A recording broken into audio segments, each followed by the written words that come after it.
America said no. Oprah said, "Watch me." Born into poverty, marked by racism, rose to become the loudest voice in America. This isn't luck, it's war.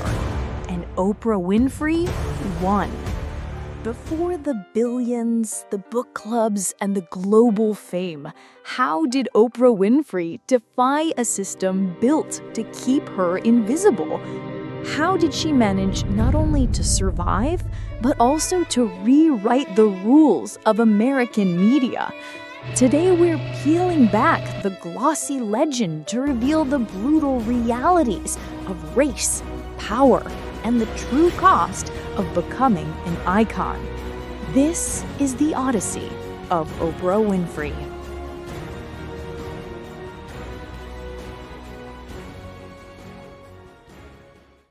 Oprah Gail Winfrey was born January 29, 1954, in Kosciuszko, Mississippi. Her mother was a teenage maid. Her father was mostly absent. What happens when a little black girl is born into a country that's already decided Oprah Winfrey's less worthy, simply because of the color of her skin? Oprah was just a child in Mississippi, where racism wasn't hidden, it was the air Oprah breathed. Poverty was expected, failure was assumed. From the start, the world sent a clear message: you are less. You will fail. Raised by her grandmother in a small shack with no running water, Oprah wore potato sacks as dresses. Neighbors laughed, teachers underestimated her, but even then, she had a voice she couldn't quiet, a spark that refused to be smothered by shame. At age 6, she moved to Milwaukee to live with her mother. The poverty was worse. The abuse was worse. Her sense of worth was hanging by a thread. Yet, in the middle of all that darkness, she began speaking at local churches, delivering recitations with a power that stunned grown men into silence. At 14, she fled Milwaukee and moved to her father's house in Nashville. For the first time, stability and discipline entered her life. Under Vernon Winfrey's strict rules, she blossomed into an honor student. She joined speech clubs, won oratory contests, and felt the first flicker of possibility. Maybe she wasn't destined to be invisible. By 17, she landed a job reading the news on local radio, a teenage girl delivering headlines to people who still thought she didn't belong. She didn't just belong, she was about to take over. After college, Oprah became the youngest and first black female news anchor in Nashville. It was a title that carried both prestige and constant simmering hostility. Her colleagues were skeptical. Some were outright resentful. But every time she stepped on camera, she proved she wasn't a token. She was a force. In 1976, she moved to Baltimore. Her first years there were brutal.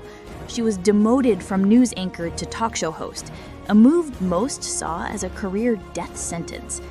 But that demotion was the pivot that would change everything. Her authenticity on People Are Talking turned the show's ratings around. Viewers weren't used to seeing someone who looks like Oprah asking real questions and showing real emotion. That connection, raw and unscripted, became her signature weapon. By 1983, she took over AM Chicago. Months later, she crushed her competition.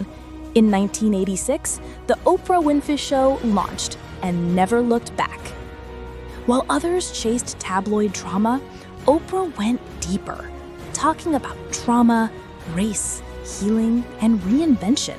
She didn't just host, she held space.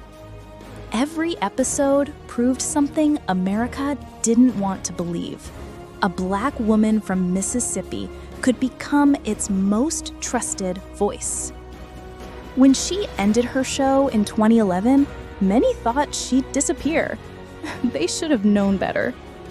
She built OWN, launched Super Soul Sunday, kept her book club alive, still turning unknown authors into household names. Her name became more than a brand. It became a symbol of possibility, defiance, and a life lived on her own terms. And here's the thing, Oprah's story didn't freeze when the cameras stopped rolling in 2011. Right now in 2025, she's everywhere. Her book club just revived Richard Russo's Bridge of Sighs, a novel from 2007, making it a bestseller all over again. One pick, and the world starts reading. But it's not all smooth headlines. She's also been pulled into a legal storm, subpoenaed in a high-profile defamation case linked to music mogul Russell Simmons. And then there's passion. Oprah just became the muse for LaPointe's Spring 2025 runway. Power, style, presence. She's hosting a primetime ABC special on AI with Bill Gates and Sam Altman. And this November, she's heading back to Australia for the first time in 15 years to host live in-conversation events. Oh, and at the Tony Awards, she dropped a perfectly timed shade that set the internet buzzing. Decades in, and still, she's the story. But don't let the headlines fool you. Behind the empire was suffering most people never knew. Yes, at 14, she gave birth after years of abuse. The baby died, but Oprah did not. She was fired in Baltimore.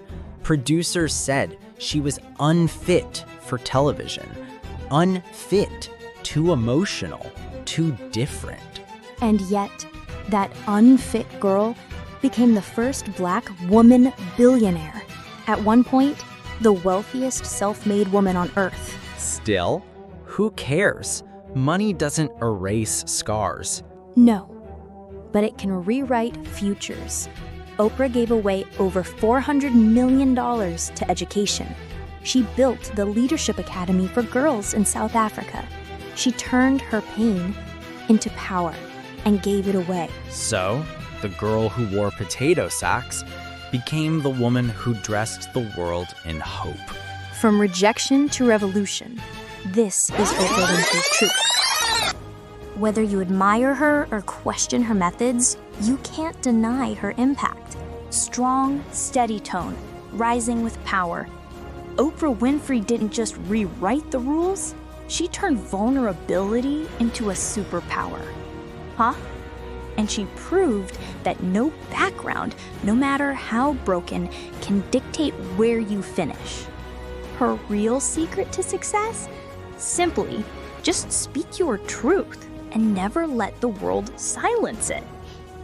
Racism isn't just Oprah's story, it's all of ours. What do you think it takes to finally break that cycle? Comment your truth, let's talk about it.